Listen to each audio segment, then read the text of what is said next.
Hey everyone, Joe here. Hope you're doing great. The first podcast episode for 2024 has just dropped, episode 93 of Insights. It's called How to Embrace the Straight and Narrow Pathway to 10xing Anything in Your Life. Phenomenal episode. I hope you love it as much as I love putting it together. See you soon.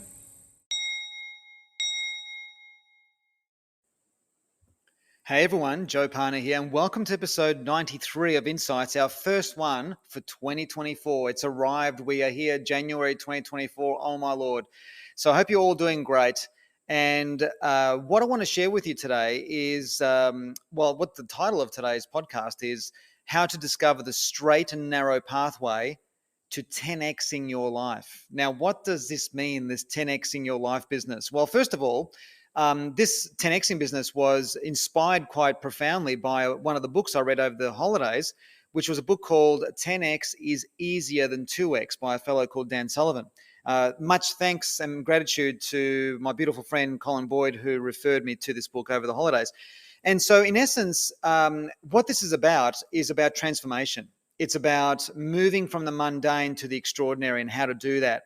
So what Dan effectively talks about, and I'm adding words here big time to his words, but the difference between 10x and 2x is that 2x is linear progress, like progressing in a very linear, step-by-step process, which is very slow.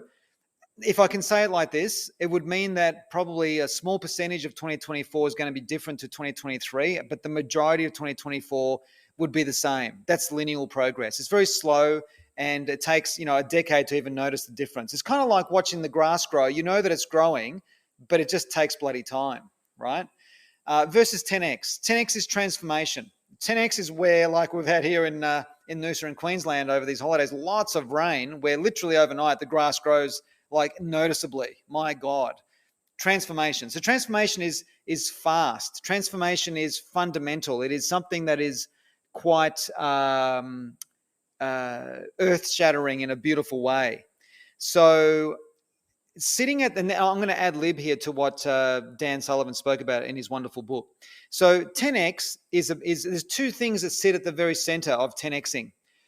Two things. The first thing is understanding the Pareto principle. So the Pareto, P-A-R-E-T-O, is the surname of the Italian economist who many, many years ago discovered a pattern in numbers, a pattern in economies, and also a pattern in nature, which is now commonly known as the 80-20 rule or the 20-80 rule, depending on what order you want to put it in.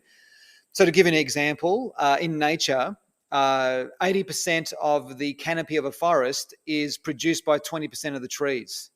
So does that make sense? So 20% of our actions and choices and decisions bring in 80% of our results. Or another way of putting it is 20% of what we do has an 80% impact.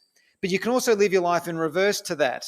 So 2x is where you're spending most of your time doing the 80% to bring in the 20% of your results. So in other words, so going back to the trees, 20% of the trees are only, 80% of the trees, 80% of the trees are only contributing to 20% of the canopy in that forest.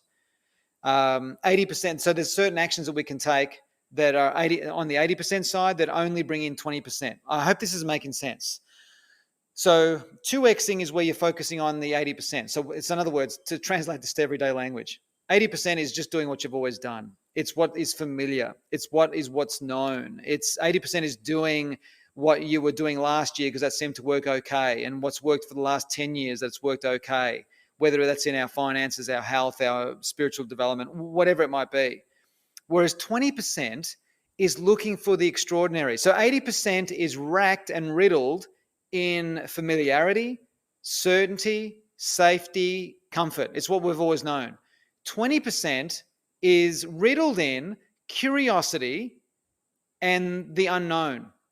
So this is the second part of the 10xing. So the first part of 10xing is the Pareto principle. The second part is our relationship with uncertainty, or more accurately said, the quality of our relationship with uncertainty.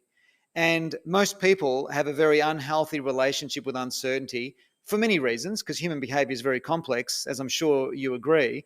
But one of the ways of explaining this is that we have unhealthy relationships with uncertainty because of the experiences we've had in the past. What we've been told about standing out from the crowd, or what we've been told about taking, a different pathway, the road less traveled, as I've forgotten the name of the author. Oh my Lord! But the classic book, The Road Less Traveled.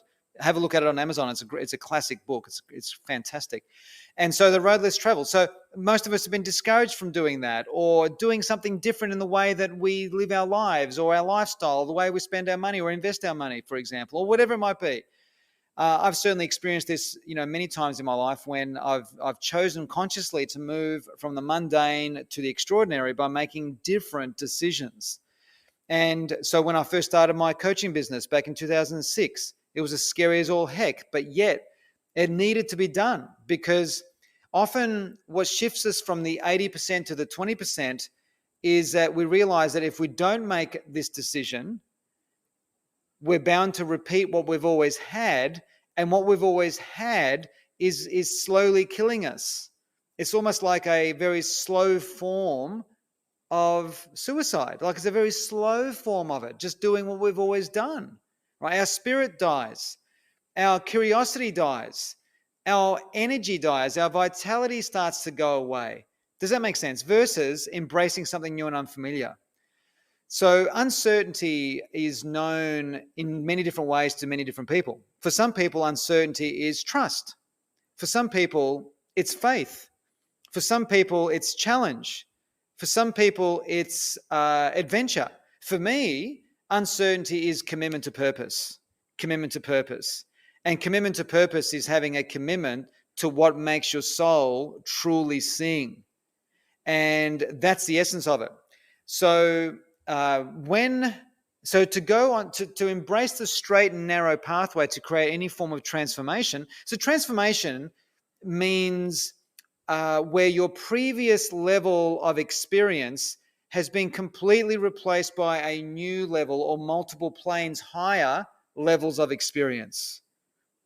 So transformation is where you've become many planes higher version of you. So you begin to recognize less and less and less your old self, as you begin to genuinely embrace the person that you want to become. So, many years ago, I went through the transformational shift of letting go of being an employee and being self-employed, where now suddenly I am responsible for where the buck stops and ends. I'm the one that's responsible for where the next client's coming from, or what decisions I make in how I invest my money in my self-managed super fund, or whatever it might be, versus being an employee where my financial life, for example, was completely automated, which means I was earning a certain salary on the 13th of every month. They were putting it into a super fund that was chosen for me. I was, financially, everything was automated. So 4 weeks annual leave every year, you get a holiday pay, all that sort of stuff. I couldn't stand the thought of doing that for the rest of my life. And, I could have easily have kept following the steps and the narrative of what was in my parents' experience, in my grandparents' experience, and experiences before that, or I could do something different. Now, the thing is, when we're embracing doing something different, because it is different, the very nature of different means we don't actually know what it is. And the reason why we don't know what it is because we don't have any reference points in this new area, in this new field, in this new relationship, or this new experience, or this new skill development. And so moving from the mundane to the extraordinary is where we consciously choose to stop tolerating certain things in our lives and raise our standards and decide to begin the journey to genuine self-respect, where we begin to genuinely respect ourselves, value ourselves.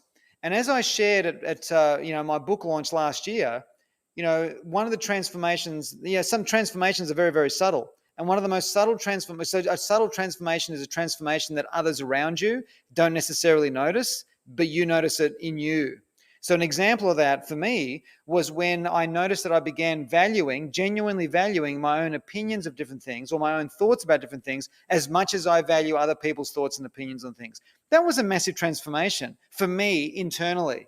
But on the outside, no one will know any different. Does that make sense? It's like what Eckhart Tolle says in Power of Now. It's like you could be a completely different person in the afternoon compared to who you were in the morning, but the world wouldn't know it. So this is what I'm talking about. But what sits at the center of all this is emotional fitness, because emotional fitness is made up of the Pareto principle combined with our relationship with uncertainty, which sits at the core of 10xing, right? Is you can't 10x if you're emotionally unfit. Because if you're emotionally unfit, it means that our relationship with uncertainty is unresourceful and basically sucks. So the one way, or not the one way, but a way that we can transform that relationship with uncertainty is by choosing to become consciously aware as to how it is that we define ourselves.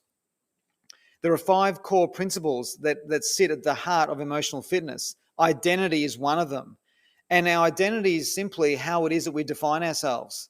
And how we define ourselves is extremely important, because what defines us owns us. Now, what does that actually mean? What that means is if I'm defined by my career and the results I'm getting in my career, if that's my identity, it means that I become hypersensitive to whether I'm winning or losing, getting the results or not getting results, progressing toward them or moving away from them. It means I'm going to profoundly personally take on board any losses that I experience in the lack of results in my career. Does that make sense? And I will act in accordance to that. So not only will I take it profoundly personally, it will. So if I was defined by my results and I wasn't getting the results that I wanted, which means then I become hypersensitized to those results.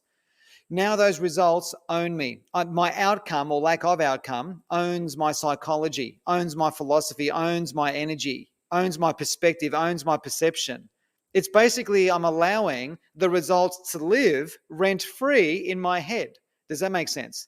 But if I am not defined by that, if I'm defined by something else, then we can start to consciously choose what we want to be defined less by and more by. In other words, and I've said this in past podcast episodes, and for those of you who've been following me for many years, this would be familiar to you, and that is that, at the end of the day, what really should define us is the contribution that we are making to those around us. That ultimately, as human beings, we are wired to serve. It's the journey from ambition to meaning. It's the journey of understanding. Ultimately, our identity.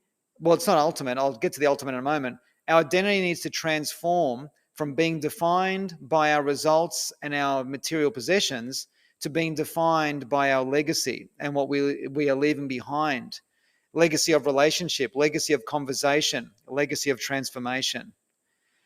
And then ultimately, as Carl Jung refers to, the final phase of identity is the phase of spirit. And this is where we realize that, we've been living in a dream that we've created, and that we are the creator of how we experience everything. And that's a whole nother conversation for a whole nother podcast. So the point I want to make is that the straight and narrow pathway to 10xing anything in your life is to become curious about what the 20% of actions and decisions that we need to make, that you need to make, I need to make, in order to have an 80% impact on that particular area of our life. And that's massively influenced by the quality of our relationship with uncertainty. Now, unfortunately, as I said earlier, most people have an unresourceful relationship with uncertainty. They correlate uncertainty with fear instead of correlating it with what it should be correlated with, which is what in essence it is, which is correlating it with growth. We know that uncertainty is a requirement of living, because uncertainty is a precursory seed for all transformation, for all growth, for all change. And so here's the litmus test question. How would you feel by the end of 2024 if it was pretty much the same as 2023 and 2022 and so on? How would you feel? Now, if you genuinely feel happy about that, then maybe you should stop listening to this podcast. But I don't know about you. I mean, 2023 was fine, but I don't want it to be the same. I don't want to watch the same episodes again. I want it to be transformative. I want every year to be transformative and shifting. There has to be some area of life that has to continue to transform and shift. Everything is progressively realizing its worthy ideal. Everything in nature is either green and growing or ripe and rotting. So 10xing your life means going through a profound transformational shift in how you live in that particular aspect of your life, whether it's attitude, mindset, our marriage, our finances, decisions that we make around money, energy, spiritual development, emotional development, whatever it might be, decisions that we make on how we feed our bodies. I mean, our health is such a complex thing, isn't it? I mean, when it comes to living a healthy lifestyle, it's about discovering and learning more about your body so you can fuel it accordingly. That's just one area of our lives. And the same complexity runs through every other part of our life. So in essence, that's what it's about. So look, if there's anything in this conversation that has genuinely resonated with you or woken up something in you or has sparked something in you, then you might want to register for the upcoming Uncertainty Mastery Bootcamp. So we've got the 2024 Uncertainty Mastery Bootcamp kicking off on the 1st of Feb or the 2nd of Feb, something like that. There's a registration somewhere here for it. It's a free training. It's a 3-part series, and where we get to spend more quality time than just 15, 20 minutes. They're 3 1-hour trainings that go deep into our relationship with uncertainty and how we can transform that relationship. Because when we transform our relationship with uncertainty, we transform our relationship with everything else. It means that we are willing to expand our comfort zones and embrace new experiences that we never knew that we could possibly have. It's also transformative in the way that we see ourselves, how we define ourselves, going through the transformation of defining ourselves differently so we can be aligned to the results that we are wanting to have in our lives. As I said, whether those results are relationship driven, financially driven, energetically driven, spiritually driven, or all of the above. So we ran our first ever Uncertainty Mastery Bootcamp back in June in 2023, and it was huge. We had about 180 people on the call live. It was just amazing, the 3-part series. So this is going to be a little bit different to that one because everything is always progressing and expanding and changing. And I can't wait to share with you some new principles and some of the latest that I've read about and experienced in my own life about how we can continually transform our relationship with uncertainty. So there's a registration link somewhere here on this, wherever you're listening to this. And I look forward to seeing you there in February when we kick off. Thanks so much for tuning in, and look forward to reconnecting with you either at the bootcamp series or in our next podcast episode or both. Chat soon. Bye for now.